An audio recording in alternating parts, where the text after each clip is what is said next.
Շնորհակալություն ընդունելով եւ այսպես Վաղաշաբաթում կայացան ընտրություններ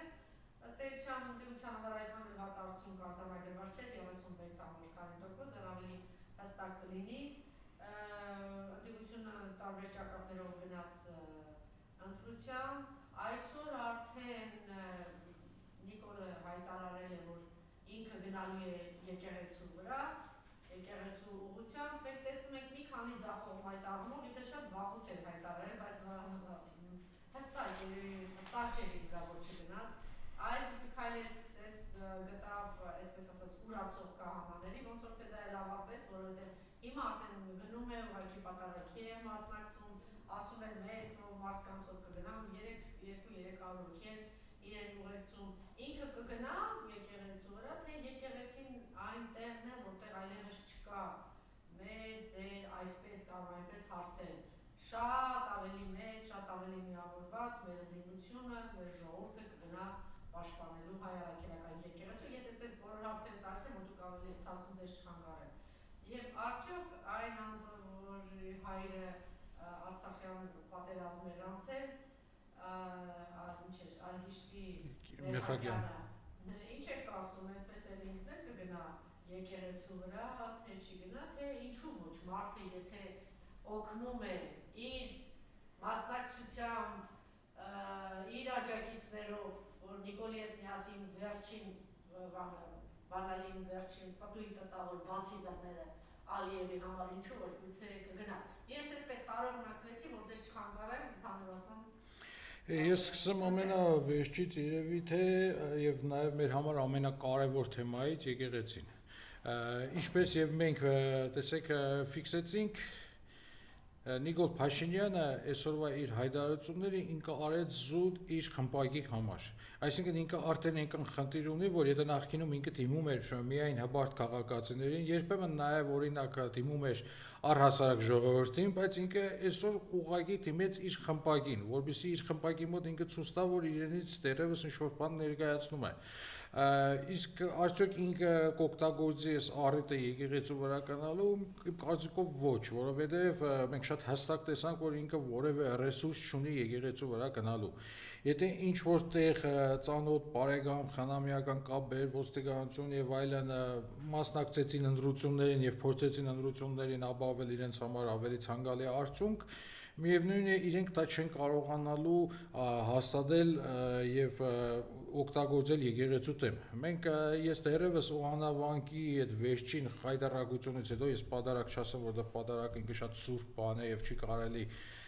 նման մարդկանց հետ կապել այդ վերջի պատարակից հետո արդեն բարձր որ ինքը պարտվեց նաեւ եկեղեցու դեմ իր հերթական այդ արշավանքը եւ այ Թալինում նորից պատարակ անցկացնել 3 գնալ Վայոց ծորում պատարակ անցկացնել ինքը ուղղակի փորձեց իր պարտությունը իր հայտարարությունը որևէ կերպ այսպես սվաղել ծեփել գնալ առաջ ոչ ավելին հետեւաբար ի պատիվ կրկին վեհապար Հայրապետին ով էս ընթացքում չափազանց զուսպ չափազանց հանգիստ ինքը դիմակայեց այդ ամեն ինչին ինչը շատ կարեւոր էր այսինքն ինքը բացարձակապես թույլ չտվեց որ մի փոքր թեկուզ իր աստիճանից իջներ հասներ այն մարդկային չգիտեմ թերմացքի մագարտակին եւ պատասխաներ եւ իրականում սա այդ բարձրությունը այ ինքը շատ կարեւոր է նաեւ ու հետագայում էլ մեզ բոլորիս դա շատ է պետք գալու այ վեհապարից շատ բան կարժի սովորել եւ տեսեք այս պարագայում հիմա արդեն ինչքան էլ Փաշինյանը փորձի վայրահաճել այս վերեմ մի օրինակ որը տարբեր առիթներով բերել եմ նորից եմ բերելու այ սա նման է որ շունը դունջը պարզի լուսնին եւ փորձի լուսնի վրա հաճալ եւ լուսնին իջեցնի իր մագարտակին եւ իշքան է կախկանձի այդ կենտանին միևնույն է ինքը կմնա իր ցածրության վրա իսկ լուսինը կմնա իր բարձրության վրա այ փառք մեր վեհապարի համբերությանը իր իմաստությանը որ ինքը ոչ մի ձևով չտրվեց այդ էժանագին խաղերին նույնիսկ չգիտեմ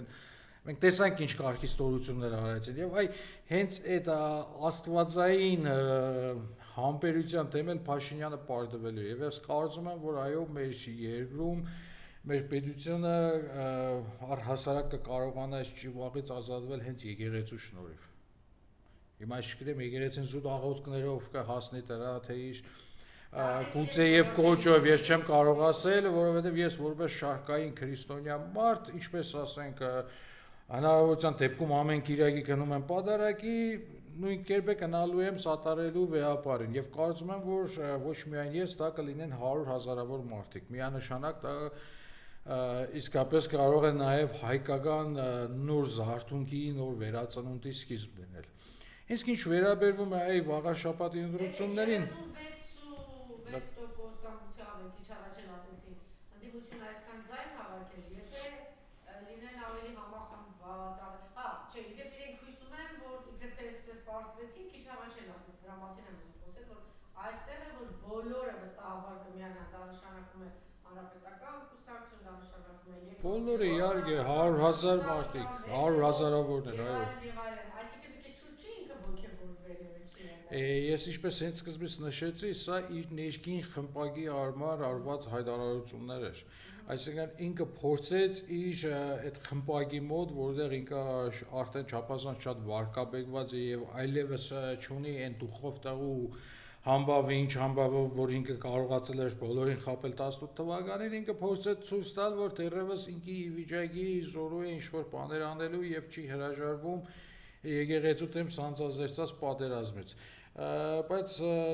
խորհուրդ կտամ նաև հենց իր խմբակի անդամներին, երբ որ իրենք կփորձեն իրենց այդ դուխովի գործողություններին նայեն, թող հիշեն նաև այդ հաղթելու են կարգախոսը։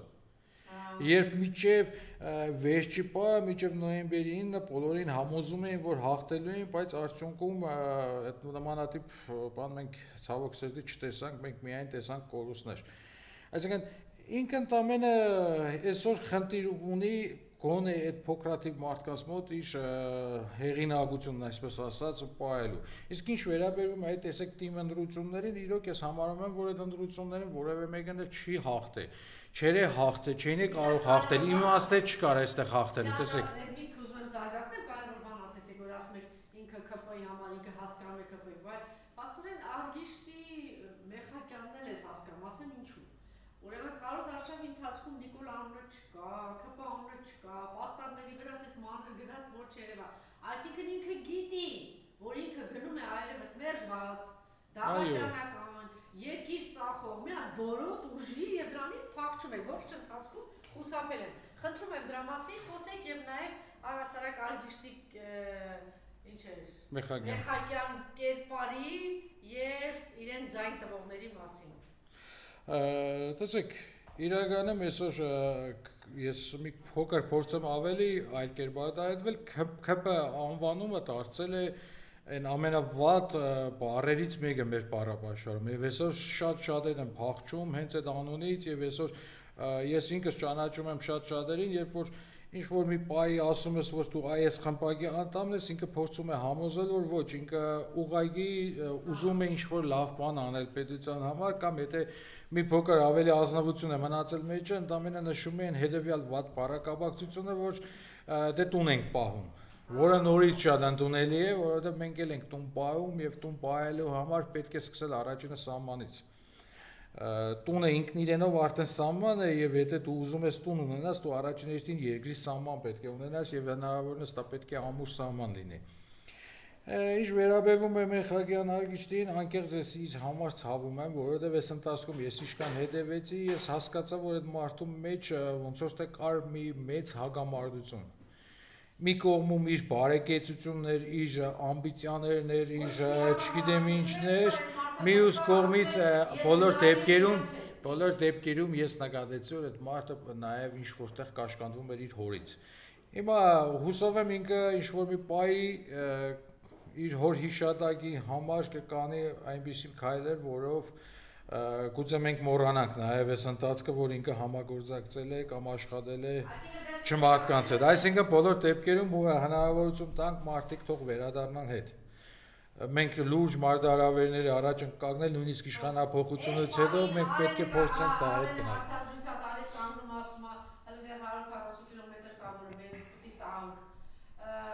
Սյունիքի Վանի Միջանցքի հարցը արդեն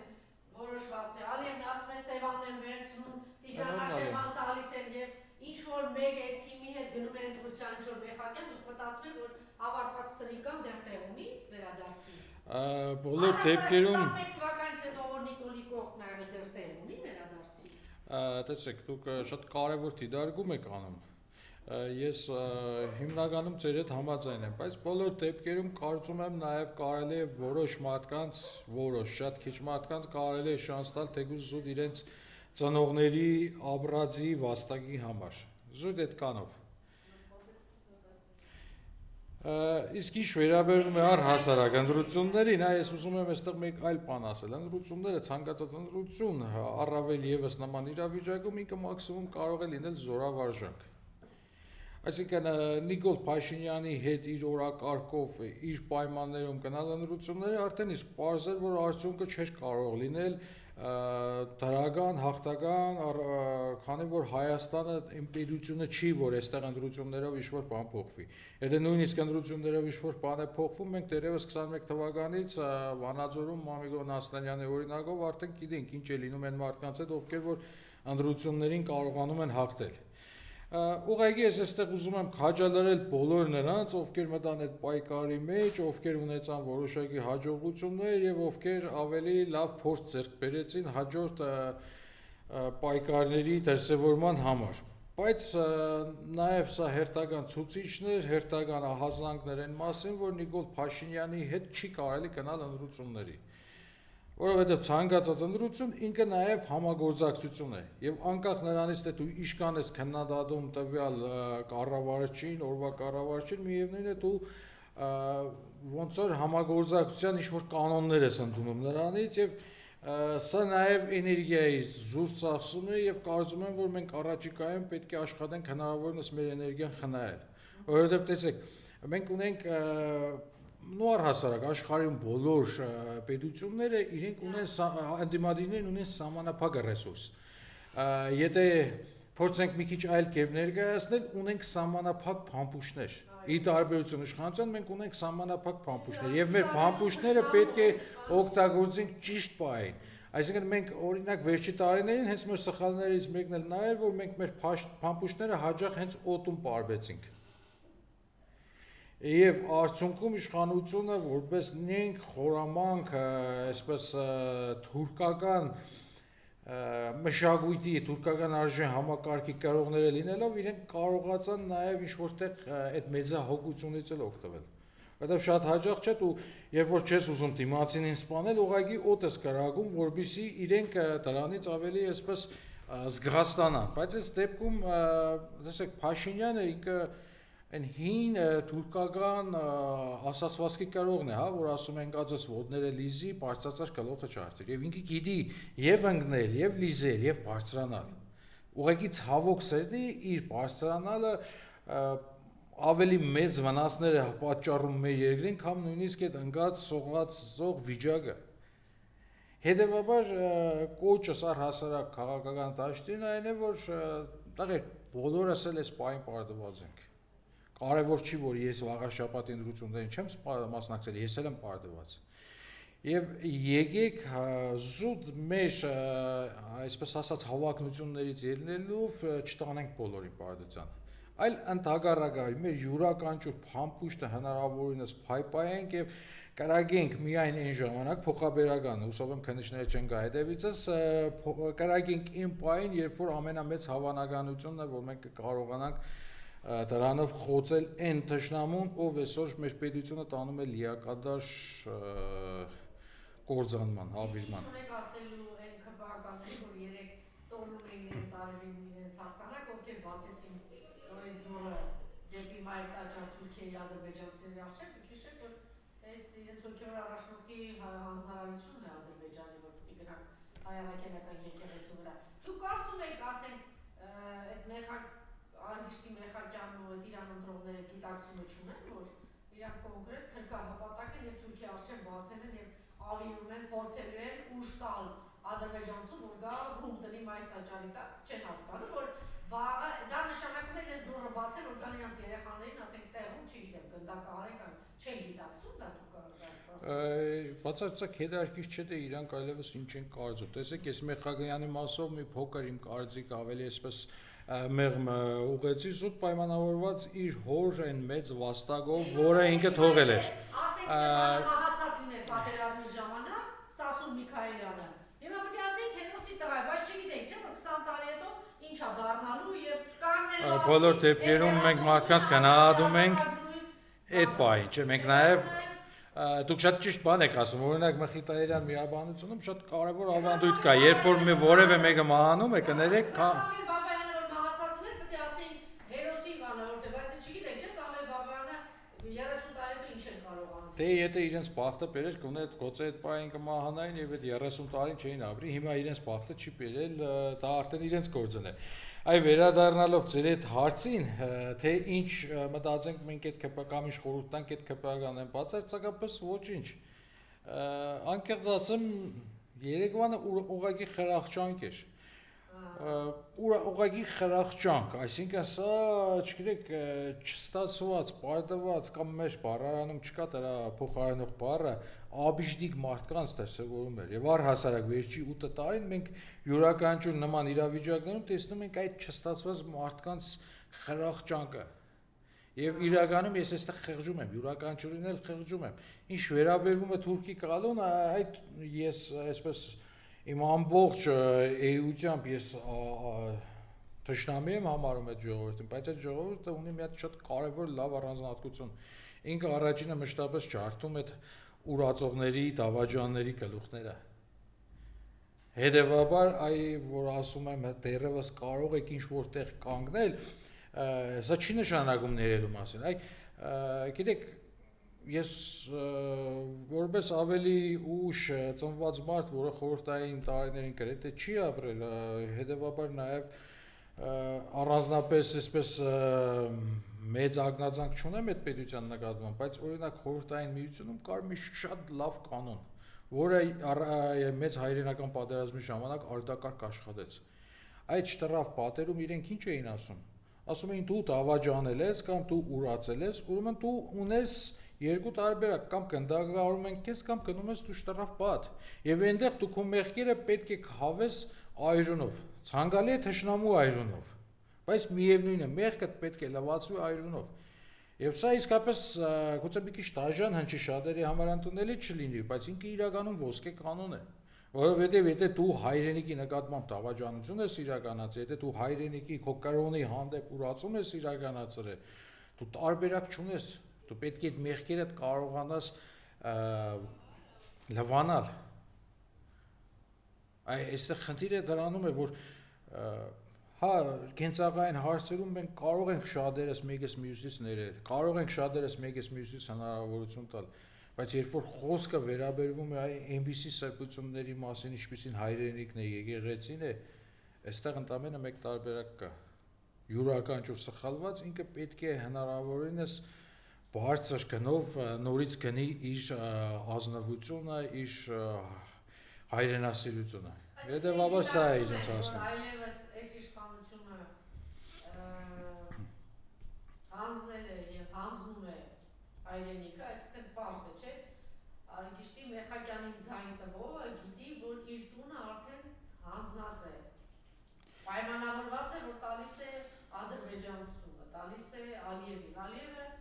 այսպես կետ առ կետ գալիս է, ասում էր Արցախը իմն է, դիմադրություն ցույց տվեց, գնաց ծախեց Վարշավայում տվեց Վաշինգտոնում։ Հետո դրանից հետո ասեց Սյունիքի այս վարձունքներին են տենց վերցրեց, հետո ասեց գնաց Տաղուշում Կիրանցում վերցրեց, հիմա ասում է Սևանը, ոչ մի դիմադրություն չկա, չէ։ Այսինքն այդ Արիգիշտի ընտրողը գիտի, որ իր տունը տալու է, իր երեխային տալու է, բայց մեկը գնաց ընտրեց, մոզնեք ասենք չի հասկանում դա։ Ես չեմ ուզում իրենց փոխարեն անկեղծ ասած մտածել, այդ իրենք են պատասխան տալու։ Բարեբախտաբար ինչով է կարևորվում մեր կյանքը, որ մշտապես կա պատասխանատվության ինստիտուտը, հա, կարևոր չէ երկրի վրա թե երկնքում, միևնույն է, միշտ գալիս է այդ պատասխան տալու պահը, եւ ես կարծում եմ, որ յուրաքանչյուրն էլ իրենց դադավճիռի առաջ կանգնելու են։ Այստեղ ես այլ խնդրի եմ ուզում նորից վերադառնալ։ Ես երբեք չեմ թխրում կամ չեմ զայրանում, երբ որ այդ խմբակի անդամները կամ դրանց համակիրները իրենք հակահայ ինչ-որ գործողություններ են անում։ որովհետև ես նույնիսկ չգիտեմ այդ մարդիկ գենետիկորեն ով են։ Որովհետև պատմական դժվար ժամանակներ են անցել եւ չի բացառվում, որ այսօրվա բնակչության մեծամասնությունը ինքնընդհանրապես հայ այրուն չունենա է։ Ցավոք սրտի։ Այդ չի ինձ մտածում, ինձ մտածում է այլ բան, որ մենք այն մարդիկ, ովքեր հայրենիք ունեն, այն մարդիկ, ովքեր Արցախ վերադառնալու երազանք ունեն, ովքեր հայ առաքելական եկեղեցի ունեն, այ մեր սխալներն են ինձ երբեմն վշտացնում։ Մեր սխալներն են, որ կարող է ինձ զայրացնի։ Ու շատ հաճախ իմ կռիվը հենց իմ ընկերների հետ է, ոչ թե իմ թշնամիների հետ, որովհետև ես թշնամուց միշտ ինչ եմ ակնկալում եմ հարված։ Եվ դիցուք պատկերացրեք, այս պայն իրականում մենք ոչ թե մի բուր հայ ենք մնացել, արդեն մենք մի խրամատում հայտնված հայեր ենք։ Եվ այդ խրամատում մենք պետք է կարողանանք ուղղակի ճիշտ ձևով մեկս մյուսից թիկունքը պահել։ Ճիշտ ձևով լրացնել մեկս մյուսից գործողությունները, որովհետև հաղթանակը ինքը առհասարակ առաջնահերթ նաև կարգապահության հաշվին է։ Այդ ցավոք սրտի մենք դեռևս ունենք այդ կարգապահության խնդիրը։ Ավելի կանոնավոր պայքար մղելու խնդիրը։ Եվ այ նորից օգտագործելով երեկվա առիթը, ընտրությունների առիթը, ես նորից ուզում եմ այսպես կոչով դիմել բոլորին, որ եկեք ընտրությունների հետ որևէ բան չպայմանավորվենք։ Հնարավոր է հիմա, եկեք հենց հիմա ազատվենք։ Այս պայն հնարավոր չի, հնարավոր է ենթադրենք 2 ամիս հետո եկեք այդ ժամանակ անենք։ Այսինքն մենք չգնանք ուղղակի Նիկոլ Փաշինյանին հերթական լեգիտիմացնելու ճանապարհով։ Եթե նույնիսկ ընտրության ենք գնալու, ուրեմն այդ ընտրության պլանն էլ պետք է ինքան այսպես համատեղ ճիշտ մշակված, էլի կենցաղային ասեմ, ինքան ինքը պասերով խաղ պետք է լինի, որ արդյունքում մենք կարողանանք գոլ խփել։ Այսինքն մեր խնդիրը այստեղ չպետք է լինի, որ այ ցկտեմ ես լինել երկրորդ ուժը կամ մյուսը երրորդը կնա կամ այսպես չէ։ Այսօր այդ պայմանները չէ, սա դասական քաղաքականություն չի։ Եթե մինչև 2020 թվականը կար քաղաքականության որոշակի էլի տարեր, 20 թվականից հետո այլևս քաղաքականություն որպես այդպեսին չկա։ Հիմա ազատագրական պայքար է։ Ինչպես ասում է լուսակի տալս հայ ու թուրքի կռիվ է։ Եվ այստեղ մենք պետք է իմաստուն լինենք, որ կարողանանք երկրորդ սարդարապատ կրկնել։ Շնորհակալություն։ Ես էլ եմ շնորհակալ։